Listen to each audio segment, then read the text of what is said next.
요한계시록 14장 6절에서 13절까지 함께 봉독합니다. 또 보니 다른 천사가 공중에 날아가는데 땅에 거주하는 자들 곧 모든 민족과 종족과 방언과 백성에게 전할 영원한 복음을 가졌더라. 그가 큰 음성을 이루되 하나님을 두려워하며 그에게 영광을 돌리라. 이는 그의 심판의 시간이 이르렀음이니 하늘과 땅과 바다와 물들의 근원을 만드신 이를 경배하라 하더라.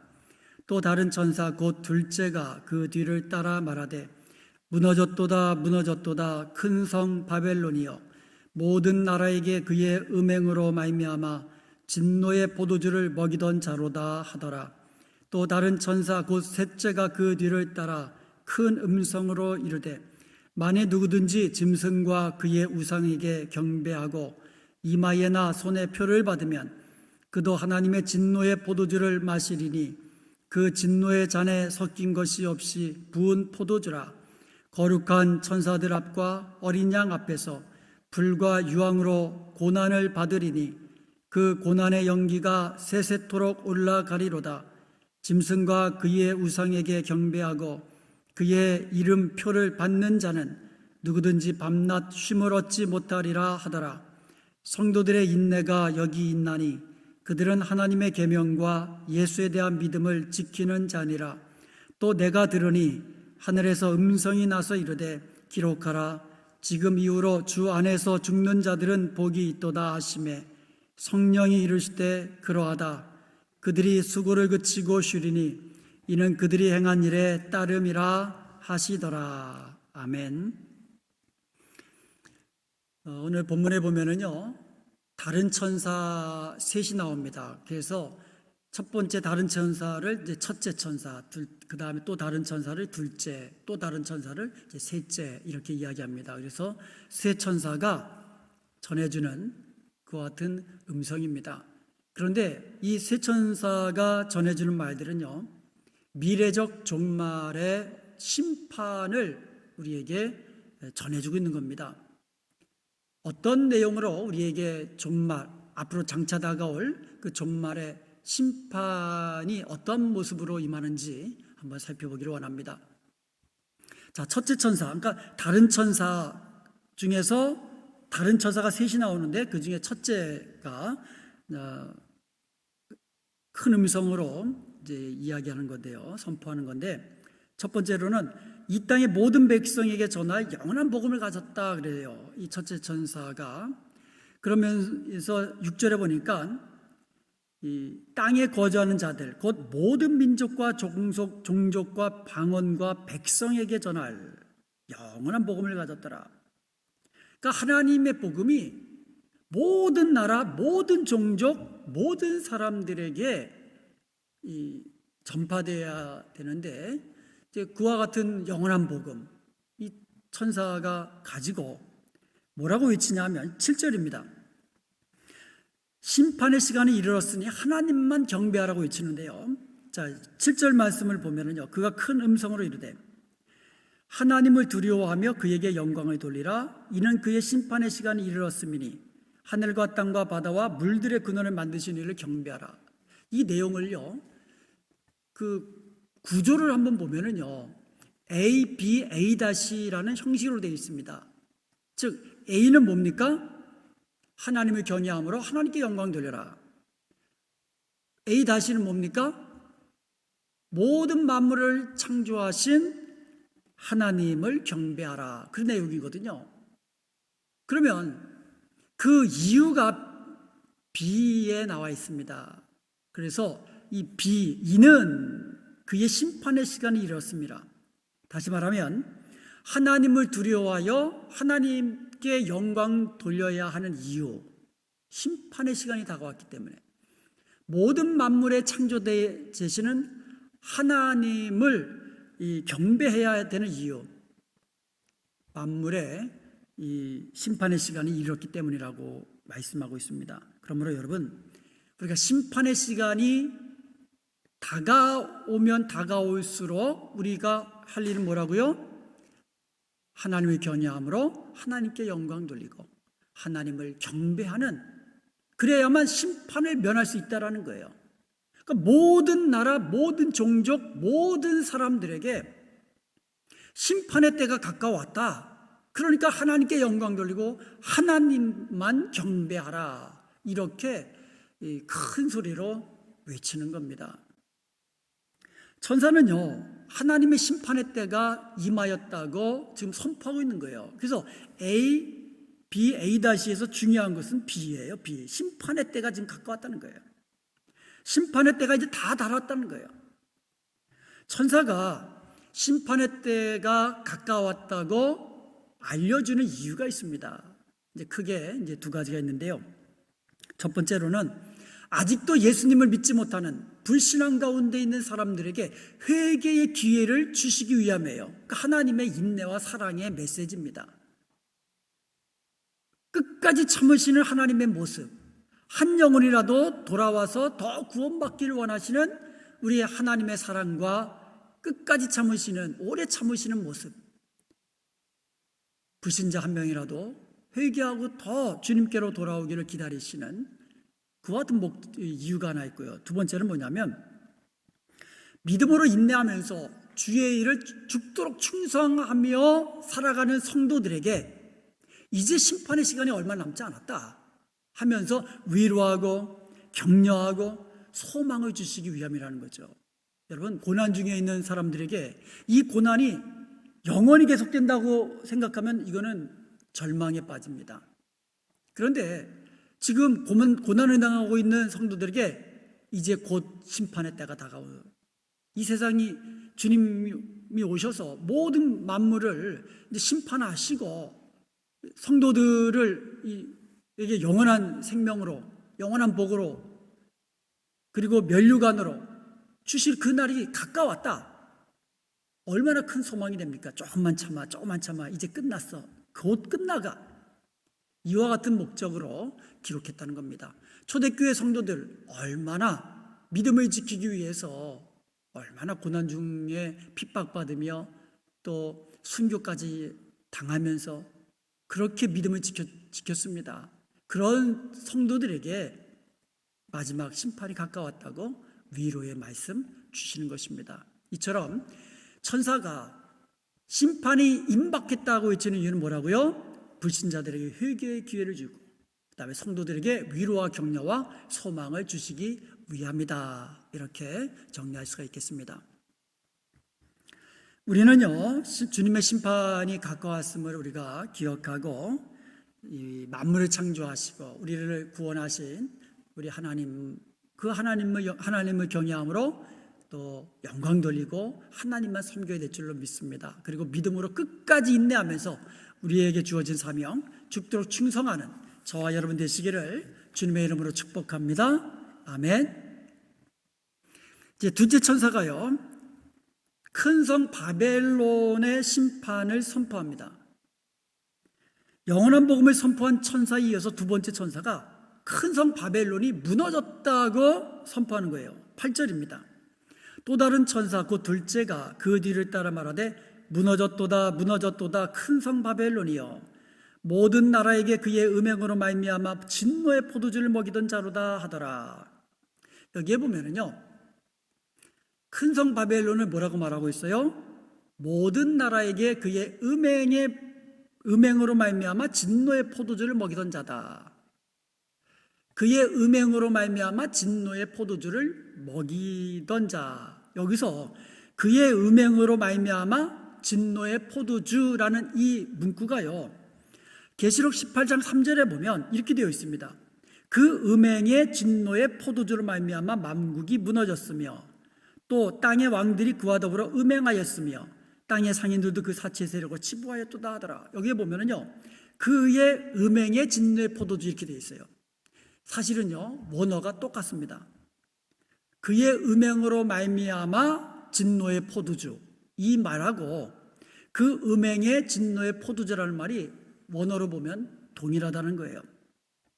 투 오이누, 투 때무, 테스 포로네이아스 그랬거든요. 포로네이아스가 이게 이제 포르노가 이제 여기서 나오지 않겠어요? 그 음행. 이것을 영어로 하면 the wine of the wrath, the funny fornication, 그 음행이라는 뜻이거든요. 그러니까 그 진노의 포도주, 그 음행의 포도주, 이게 병렬적인 이 구조로 되어 있어요. 그러니까 이것을 문자적으로 그대로 해석하면 그의 음행의 포도주와 진노의 포도주, 이렇게 번역할 수가 있는 거예요. 그러니까 포도주가 두 가지 의미, 포도주에 두 가지 의미를 부여한 거예요. 첫째로는 음행의 포도주라는 거고, 둘째로는 진노의 포도주라는 겁니다. 그래서 그의 음행의 진노의 포도주, 이렇게 18장 3절에서 이야기한 거예요. 근데 요거를 우리가 알기 쉽게 번역을, 한국말로 번역할 때 그의 음행으로 말미암아 당하는 진노의 포도주, 이렇게 번역을 한 것이죠. 이 바벨론이라는 이 큰 성 바벨론이 모든 나라에게 포도주를 먹였는데, 그 포도주를 어느 정도 먹였냐면 취하도록 먹였어요. 취하도록 맛있게 했어요. 자, 이 포도주는 두 가지 의미가 있다 그랬죠? 음행의 포도주, 진노의 포도주. 자, 음행의 포도주는 무슨 뜻입니까? 모든 나라들로 아예 그냥 취하게 만들어가지고 제정신이 아닌 상태로 만들어서 하나님을 대적하게 만드는 거예요. 이게 음행의 포도주입니다. 그래서 음행이라는 말은 이 도덕적인 어떤 그 음행, 이와 같은 뭐 의미도 뭐 없진 않겠죠. 그러나 그것보다 더 이 중요한 의미는 영적인 음행이거든요. 하나님을 버리고 세상에서 세상을 섬기고 우상을 섬기고 우상 앞에 절하고, 이것이 음행이라는 거예요. 우리가 그 계시록 12장 13장에서 계속 살펴봤잖아요. 붉은 용 사탄이 나오고 또 두 짐승이 나오는데, 바로 이 바벨론이라는 세력이 바로 이 절하게 만드는 거예요. 하나님을 대적하고 그 사탄에게, 짐승들에게 경배하게 하고, 이런 것이 음행의 포도주라는 거예요. 그런데 그 음행의 결과가 뭐냐? 하나님의 진노의 심판을 당하게 된다는 거예요. 그래서 음행의 포도주의 결과는 뭐다? 진노의 포도주를 마시게 된다는 거예요. 하나님을 대적한 결과가 뭐다? 하나님의 진노를 피할 길이 없다라는 것입니다.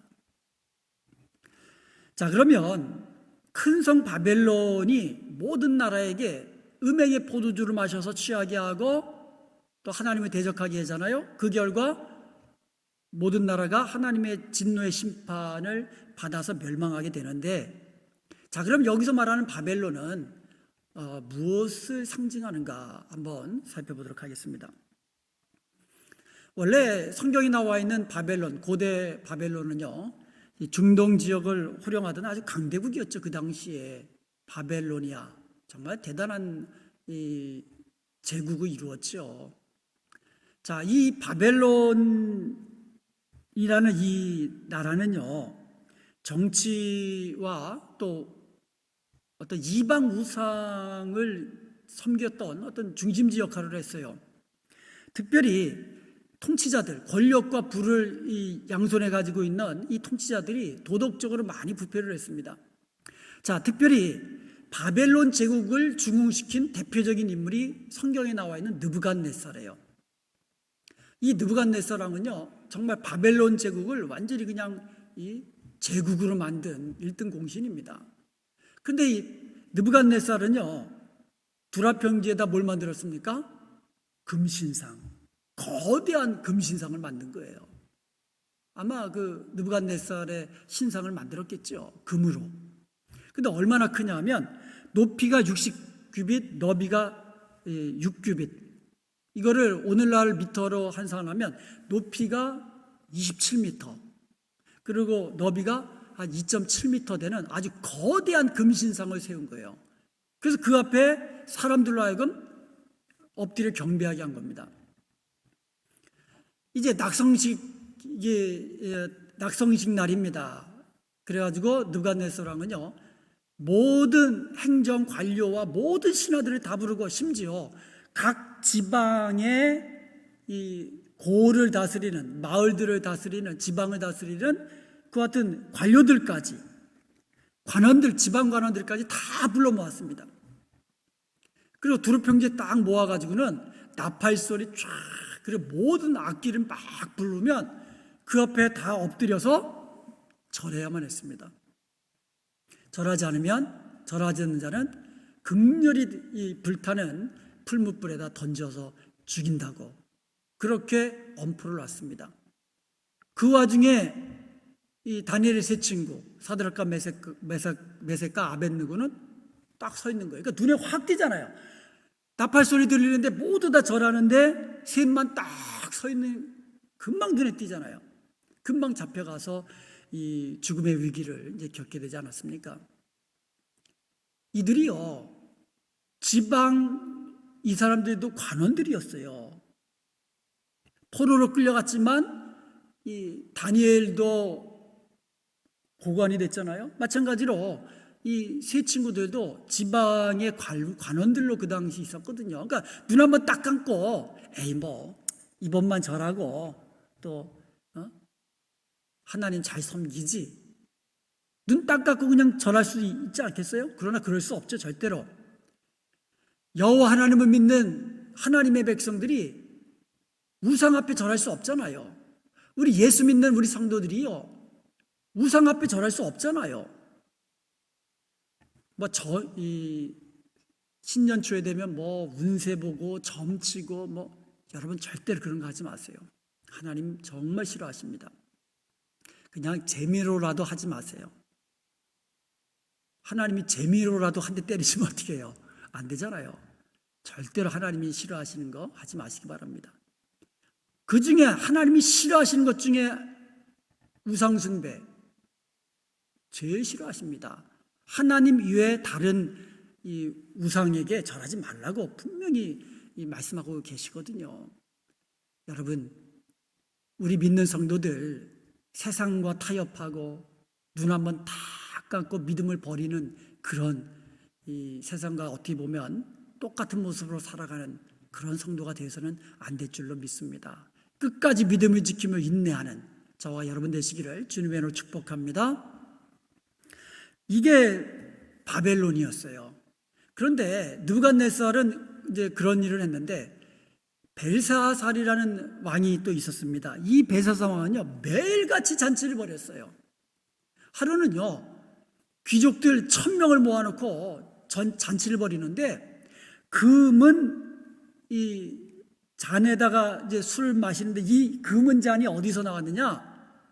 예루살렘에서 뺏어온 선물, 성전에서 가져온 그와 같은 이 성물들, 금, 은으로 된 그릇들에다가 술 붓고 막 잔치를 한 거예요. 하나님의 이름을 모욕하는 이러한 이 왕이었습니다. 결국 이 벨사살 왕의 이와 같은 일로 인해서 하나님이 참다 더 못 찾으신 거죠. 그래서 그 메대 사람 다리오 왕의 침략을 받아가지고 바벨론은 멸망하게 되었습니다. 그래서 페르시아 제국으로 이제 이어지게 됐죠. 자, 그렇다면 이 바벨론은 무엇을 상징하고 있을까? 왜냐하면 초대교회 사도 요한이 쓸 당시에 바벨론은 벌써 옛날 얘기 아닙니까? 아니, 옛날에 멸망한 바벨론을 왜 지금 언급합니까? 그리고 또 이 바벨론이 또 나옵니다. 뒷부분에 또 나오는데 18장에, 계시록 18장에 마지막 때 또 다시 나오거든요. 큰 성 바벨론이 완전히 멸망하는 이제 그 같은 내용이 나오는데, 그 당시에는 바벨론이 멸망한 지 아주 오래된 적인데 왜 바벨론을 언급했을까? 바벨론은 상징이라는 거예요. 상징. 자, 그렇다면 바벨론은 무엇을 상징하는가? 이 첫 번째로는요, 요한 당시 로마를 상징하는 거예요. 바벨론이라는 것은요, 하나님을 대적하는 세상의 어떤 이 배도적인 국가, 이와 같은 것들을 상징하는 겁니다. 근데 사도 요한 당시에 그런 나라가 어떤 나라입니까? 로마 제국 아닙니까? 제국을 이루었는데 이 제국이 하나님을 대적하는, 기독교를 핍박하는 성도들에게 정말 고난을 주고 핍박하고 죽이기까지 하는 그러한 제국을 이룬 그게 로마 아닙니까? 그래서 이 당시 로마를 상징하는 거예요. 지금 요한계시록을 쓰면서 로마가 모든 나라로 취하게 하고 이렇게 직접적으로 쓸 수 없잖아요. 절대로 그렇게 쓸 수 없거든요. 그러니까 로마를 상징하는 다른 말을 쓴 거예요. 그게 바로 바벨론이라는 말입니다. 로마가 비록 강대국임을 자랑하면서 이 기독교를 핍박하고 하나님을 대적하지만 멸망할 날이 얼마 남지 않았다는 거예요. 무너졌도다 큰 성 바벨론이요. 그리고 반드시 또 무너진다는 것을 지금 선포하고 있는 겁니다. 이것은요, 이 양면의 의미를 가지고 있어요. 로마 제국에 대한 일종의 경고이면서 동시에 로마 제국 하에서 그 핍박당하고 있는 성도들에게 위로하고 격려하는 그와 같은 메시지다라고 우리가 볼 수가 있는 겁니다. 로마 제국이 지금 강대국임을 자랑하고 하나님을 대적하고 교만히 행하지만 기독교를 핍박하고 성도들을 죽이기까지 하지만 그들은 곧 무너지고 반드시 무너질 것이다. 그리고 성도들에게는 그와 같은 메시지를 통하여 인내하면서 조금만 더 기다리라고 위로하고 격려하는 거예요. 두 번째로 이 바벨론은요, 로마만을 지칭하는 것이 아니에요. 그러니까 그 당시에는 로마를 지칭하는 것이었죠. 그렇지만 동시에 모든 시대, 특별히 말세에 나타나는 하나님을 대적하는 그리고 교회를 핍박하는 그와 같은 권세를 지닌 세상의 권세, 세상 그런 문화를 주도하는 그런 세상 이 권세를 이 상징적으로 나타내주는 그와 같은 단어라는 거예요. 바벨론이. 예레미야서 51장 7절에 보면 바벨론은 하면서 또 나옵니다. 여호와의 손에 잡혀 있어 온 세계가 취하게 하는 금잔이라. 바벨론을 뭐라고 말하고 있어요? 온 세상을 취하게 만드는 금잔이라. 음행의 포도주를 마시게 하는 자다라는 뜻이죠. 문민족이 그 포도주를 마심으로 미쳤도다 이렇게 돼 있어요. 완전히 취하게 만드는 거예요. 그래서 하나님을 대적하게 만드는 그 세력이 뭐다? 바벨론이다. 그런데요, 여기 중요한 말씀이 있습니다. 바벨론은 여호와의 손에 잡혀 있어. 참 놀라운 말씀입니다. 바벨론이 세상 권세를 쥐고 하나님을 대적하고 심지어 기독교를 핍박하고 성도들을 죽이기까지 하는 그와 같은 세상 권세를 가진 그와 같은 이 세력이지만 하나님 손에 있다는 거예요. 하나님 손에. 하나님은 세상 모든 나라를 통치하시는 만왕의 왕이십니다. 심지어 세상의 주권자도 하나님의 뜻대로 세우시는 그와 같은 분이 우리 하나님이십니다. 그러므로 어떤 권력자도 하나님의 손에서 벗어날 자가 없다는 겁니다. 이 말씀은 뭡니까? 아무리 세상에서 모든 권세를 가지고 하나님을 대적하고 큰소리 빵빵 치고 교만히 행하지만 하나님 손에서 하나님께 붙잡혀갖고 멸망당할 날이 반드시 속히 온다는 것을 분명히 보여주고 있는 것입니다. 김정은 정권 아무리 영원할 것 같죠? 천만의 말씀입니다. 하나님이 콧김 한번 부르시면 무너져 내릴 그와 같은 이 권세입니다. 그리고 또 반드시 그렇게 무너지고 멸망할 그와 같은 정권이 된다는 거죠. 자, 이제 셋째 천사의 선포를 한번 보도록 하겠습니다. 셋째 천사가요, 짐승의 표를 받는 자, 그 짐승에게 경배하는 자는 불과 유황으로 영원한 고난을 겪을 것을 선포하고 있습니다. 자, 9절부터 11절까지인데요. 우리 다시 한번 보겠습니다.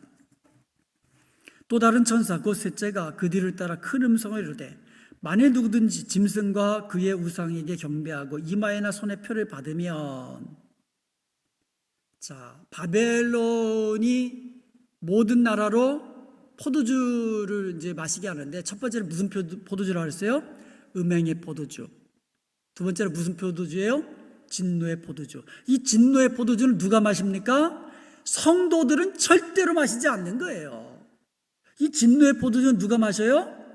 음행의 포도주를 마신 자가 진노의 포도주를 마시게 된다는 같은 포도주입니다. 음행의 진노의 포도주. 자, 그러면 이 진노의 포도주를 마시는 음행하는, 그러니까 바벨론이 음행의 포도주를 마시게 한 그 사람들이 누구냐? 구체적으로 나와 있습니다. 그 짐승과 그 짐승의 우상에게 경배하고 그 이마에나 손에 그 짐승의 이름의 표를 받은 사람, 이런 사람들은 진노의 포도주를 마신다, 이렇게 되어 있어요. 자, 그러면 진노의 포도주는 무엇을 말합니까? 10절에 보니까 그 진노의 잔에 섞인 것이 없이 부은 포도주라, 거룩한 천사들 앞과 어린 양 앞에서 불과 유황으로 고난을 받으리라. 그러니까 진노의 포도주는 곧 뭐다? 불과 유황불에 던져져서 고난을 받는 그 심판을 말하는 거예요. 그래서 지금 셋째 천사가 지금 이야기하는 것은 최후의 심판을 지금 언급하고 있는 겁니다. 여러분, 최후의 심판에 불과 유황불, 지옥불에 던져질 자는 누굽니까? 짐승과 그 우상에게 경배하는 자, 이마와 그 오른손에 그 짐승의 이름의 표를 받은 자. 결국 뭡니까? 음행의 포도주를 마신 자, 하나님을 대적하고. 이와 같은 자들은 하나님의 심판 아래 진노의 포도주를 마셔서 불과 유황불에 던져진다라고 이야기하고 있습니다. 짐승과 그의 우상에게 경배하고 이마에나 손에 짐승의 표를 받은 자, 곧 사탄에게 속한 자라는 거예요.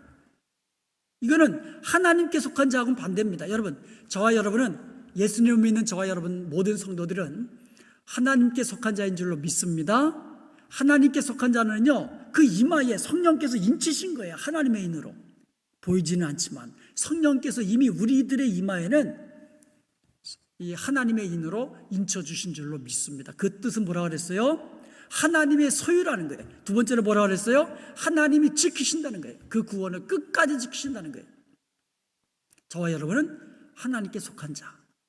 그러나 사탄에게 속한 자들은 짐승과 그 우상에게 절하고 짐승의 표를 받은 자다. 자, 그런데 계시록 13장 15절에서 17절까지 보면은요, 그 짐승과 그 우상에게 경배하는 자는 어떻게 된다 그랬어요? 고난을 받는다 그랬어요. 죽기까지 한다 그랬어요. 매매도 못하게 한다 그랬어요. 여러분, 매매도 사고 팔고도 못하고 고난을 당하고 심지어 죽기까지 하는 거예요. 누가요? 짐승과 그 짐승의 우상에게 절하지 않는 자들은. 그러면 절하는 자들은요, 매매도 할 수 있죠. 하나님을 믿는 것 때문에, 예수님을 믿는 것 때문에 이 짐승에게 고통당하지 않습니다. 고난당하지 않습니다. 물론 하나님의 심판을 받겠지만 짐승이 주는 고난을 겪지 않습니다. 이게 계시록 13장의 내용입니다. 자, 계시록 13장에서는 짐승에게 경배한 자는 매매도 하고 고난을 당하지 않지만 짐승에게 경배하지 않는 성도들은 매매도 못하고 그리고 고난도 당하고 죽기까지 하는데, 지금 오늘 본문에서는 이게 완전히 반대되는 거예요. 치유 심판 때는 완전히 반대가 되는 겁니다. 짐승과 그 우상에게 경배하고 짐승의 표를 받은 자는 어떻게 된다고요? 진노의 포도주를 받는다는 거예요. 불과 유황불, 지옥불에 던져지게 된다는 거예요. 반대로 하나님에 속한 자들, 짐승과 그 우상에게 경배하지 아니하고 이마에 하나님의 인으로 인침받은 하나님의 사람들은 진노의 포도주를 마시는 것이 아니라 하나님 앞에서 영광스러운 이 면류관, 또 영생의 복을 누리게 되는 줄로 믿습니다. 어떤 것을 선택하는 것이 지혜로운 사람일까요? 이 땅의 인생 잠시잖아요. 여러분, 이 잠시뿐인 이 세상 믿음으로 인내하면서 끝까지 예수 그리스도의 신앙을 지켜가는 믿음의 사람이 되어야 될 줄로 믿습니다. 잠시 잠깐 고난을 면하려고 믿음을 저버리는 짐승과 그 우상에게 경배하고 눈 딱 감고 뭐 절하면 되지, 그게 아니거든요. 여러분, 지옥의 고통이 얼마나 됩니까? 오늘 본문에 보니까는요, 11절에 보니까 그 고난의 연기가 세세토록 올라가리로다. 짐승과 그의 우상에게 경배하고 그의 이름표를 받는 자는 누구든지 밤낮 쉼을 얻지 못하리라. 세세토록 밤낮 쉼을 얻지 못하는, 거룩한 천사들과 어린 양 앞에서 고난을 당하는데, 불과 유황으로 영원한 고난을 당하는데 밤낮 쉬지 못하고 고난을 겪는 그들의 최후, 그들의 모습입니다. 여러분, 이제 우리에게 필요한 것은 무엇입니까? 그래서 성도들에게 인내가 필요하다고 12절에 이야기하고 있습니다. 12절 한번 보겠습니다. 성도들의 인내가 여기 있나니 그들은 하나님의 계명과 예수에 대한 믿음을 지키는 자니라. 성도들의 인내가 여기 있다는 거예요. 여러분, 주님 다시 오시는 그때가 가까울수록, 하나님의 그 심판날이 가까울수록 사탄과 그의 추종자들이 그냥 날뛰면서 하나님을 대적하고 믿는 성도들을 정말 억압하고 핍박하고, 그런 날이 다가올 때에 우리 믿는 성도들은 인내가 필요하다고 이야기하고 있습니다. 인내하는 성도들의 모습은 뭡니까? 하나님의 계명과 예수에 대한 믿음을 지키는 자다. 하나님의 계명을 지키는 자로 살아가십시다. 예수 그리스도에 대한 믿음을 지키는 자로 살아가십시다. 그때 필요한 게 뭐라고요? 인내. 그래서 믿는 자는요, 인내로 그날이 가까움을 볼수록 더욱 인내로 이 믿음을 지켜나가야 될 줄로 믿습니다. 그날이 다가올수록요, 사탄은요 더 아주 그냥 날뜁니다. 왜요? 자기가 이제 지옥불 중에서도 그냥 가장 깊은 곳에 던져질 운명이라는 것을 사탄은 알거든요. 또 그때가 점점 가까우니까 아주 더 날뛰는 거예요. 두 가지 방법으로 우리 성도들을 미혹하고 유혹하는데요. 첫 번째 방법은요, 달콤한 것으로 유혹하는 거예요. 세상에 달콤한 것 보여주는 거예요. 세상 쾌락, 세상 유혹, 인간의 어떤 이 육체적인 정욕에 아주 그냥 딱 맞아드는 그런 것들로 유혹해서 세상으로 빠져들도록 하는 거예요. 두 번째 방법은요, 그게 안 되면 고난을 통해서 핍박하고, 이와 같은 이 크게 두 가지 방법으로 이 성도들을 우는 사자처럼, 때로는 광명의 천사로 그렇게 다가오는 겁니다. 왜요? 같이 지옥 가자고, 믿음을 저버리라고, 세상 영광 주겠다고 거짓말로 유혹하면서. 여러분, 절대로 속아서는 안 돼요. 다 거짓말이거든요. 다 거짓말이거든요. 그래서 우리 믿는 성도들은요, 믿음으로 인내하면서 끝까지 하나님의 계명을 지키며 예수 그리스도의 믿음을 지켜야 될 줄로 믿습니다. 그리고 마지막 때에 우리 종말을 준비하는 성도들은요, 특별히 복음 전파에 힘을 써야 됩니다. 마태복음 24장 14절에 보면 이 천국 복음이 모든 민족에게 증언되기 위하여 온 세상에 전파되리니 그제야 끝이 오리라. 예수님의 복음, 구원의 복음, 십자가의 복음이 땅 끝까지 전파되어야 하리니 그제서야 끝이 오리라 그러거든요. 그러니까 우리가 주님의 재림을 준비하는 우리 성도들은요, 복음 전파에 힘써야 되는 거예요. 때를 얻든지 못 얻든지 항상 복음 전파에 힘쓰는 저와 여러분이 되어야 될 줄로 믿습니다. 우리 주위에 예수님을 모르는 사람, 예수님을 믿지 못하는 사람, 신앙생활 하다가 지금 쉬고 있는 사람들 전부 다 우리의 전도의 대상들입니다.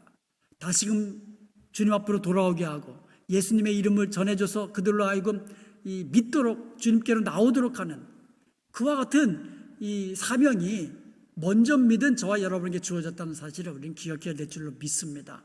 그리고요, 우리 교회가 더욱더 선교에 힘쓰는 그런 교회가 되어야 될 줄로 믿습니다. 이것이 바로 주님의 일에, 주님이 가장 기뻐하시는 일에 동참하는 거예요. 성령이 하시는 일에 우리도 동참하는 거예요.